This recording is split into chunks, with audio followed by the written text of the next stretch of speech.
If there was ever a movie that defined me, it was Aliens. It's a brutal, action-packed horror movie filled with some of the most amazing weapons ever put to film. Aliens Extermination is the spiritual successor to that movie and puts the pulse rifle in your hands. So let's grab our Blamcon converted Aliens Extermination arcade gun and rip some Xenomorphs a new one. Aliens Extermination was released in 2006 by Global VR, and story-wise, it's a direct sequel to Aliens. One I honestly prefer to the one we got. The game has 4 chapters, and you can tackle them in any order, but you have to beat all 4 to get the final ending, which is the 5th chapter. Honestly, this is something I hugely appreciate in an arcade game. It means you can come back to it later and pick up close to where you left off, which is great if you don't have a lot of quarters and you want a new experience, but not letting you just jump to chapter 4 and see the ending while missing most of the story. Story-wise, you start by infiltrating the base and you're beset by Xenomorphs at all angles. They come at you running down corridors, along walls, crawling along the ceiling, and sometimes they just pop up right in front of you. This makes it both about having good aim and target tracking, as well as fast reactions. Your pulse rifle has 95 rounds, and you reload by shooting floating pulse rifles you find around the base. If you run out of ammo, you're left with your trusty pistol, which has unlimited ammo, but semi-auto makes it almost impossible to deal with what the game throws at you. You have to be strategic about picking up ammo though. You only get 1 magazine, and picking up a new one just tops you up. So if you're at 94 rounds and shoot 1, you only get topped up by those 2 rounds. So if you have a lot of ammo, it's better to clear the screen before picking any ammo up. You also have grenades and a flamer, the flamer being the far more useful of the two and a great crowd control or panic weapon. Grenades take a while to travel, and I find half the time I shoot my target before they land, or the grenade whizzes over their head into the background. They are good at insta-killing most aliens though, so don't overlook them. My strategy is when multiple enemies show up, wing a grenade at the first one and shoot the second. You later find rockets, which are about the same as grenades but faster. A big point is grabbing grenades or rockets refills them to 5, but you can only have rockets or grenades, not both. So if you have 5 rockets and grab grenades, well, you no longer have those rockets. There's also health kits. Grab those right away. They're almost always a quick reaction target, and you gotta be on the ball to get them. I do want to point out that the game and the gun are in perfect sync. When I run out of ammo in the game, the gun solenoid stops firing. Then only shoots semi-auto, just like the pistol. The gun also vibrates when hit, and the ammo counter actually tracks the rounds you have left. Game syncing is something built into Blamcon light guns, but it needs the game to send commands using a tool. Recently, there's been some awesome new tools released. Here I'm using Total Recoil from Integrum Retro, and it worked just right off the bat. The environments are very true to Aliens, being tight and claustrophobic. Everything is dark and mechanical, and the aliens often blend in enough to make them hard to spot, without being too hard to make you squint. Crawling through ventilation shafts and tight corridors without knowing what's coming next sets the right mood, and I appreciate that the game spaces out the jump scares just enough that it really gets you sometimes.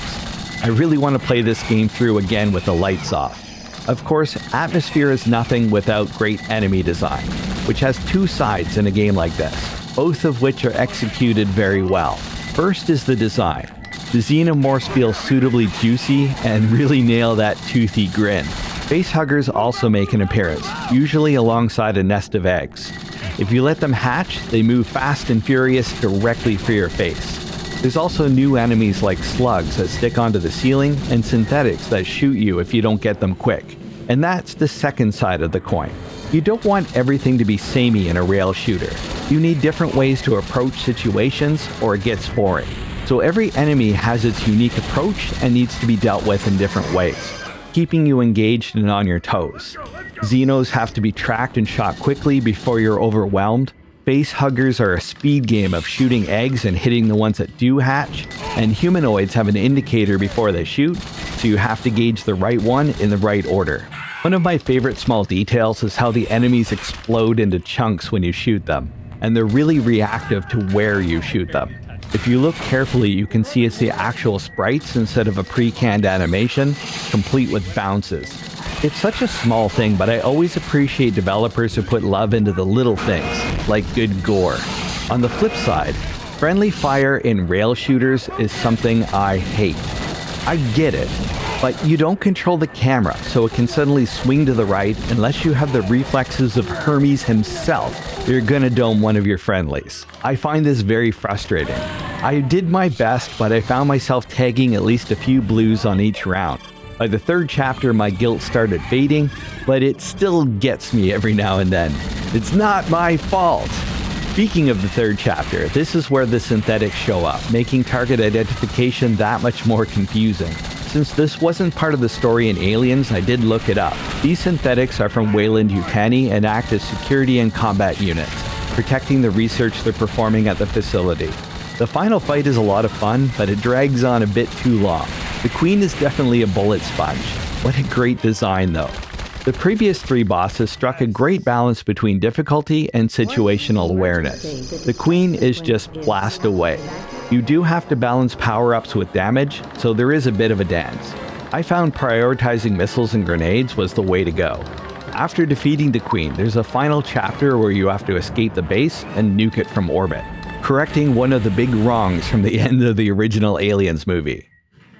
At this point, I played through all of the Aliens arcade shooters, and I gotta say this is my favorite. The story, the atmosphere, and the gameplay are exactly what this lifelong Aliens fan needed. This is the Blamcon conversion of the Aliens Extermination pulse rifle. It uses the easy-to-find shell you can find many places online that's designed to work with the pedestal gun. You may notice, no pedestal. That's right, the Blamcon conversion is untethered from a fixed position, and you can play with it properly like you should. It has an A and a B button, the same as the arcade gun. The buttons, though, are smaller. There's a little frame in each one because the arcade buttons are kind of hard to press. These are much snappier. Speaking of snappy, there is a very snappy recoil system featuring a 3D printed captive holder for a solenoid. The ones we make actually have a leather recoil pad, just giving it a perfect sound. There is also a rumble mortar as well, giving it a nice feel when you get hit, and the ammo counter, which counts down as you fire. There is an LED in the front here. This is optional.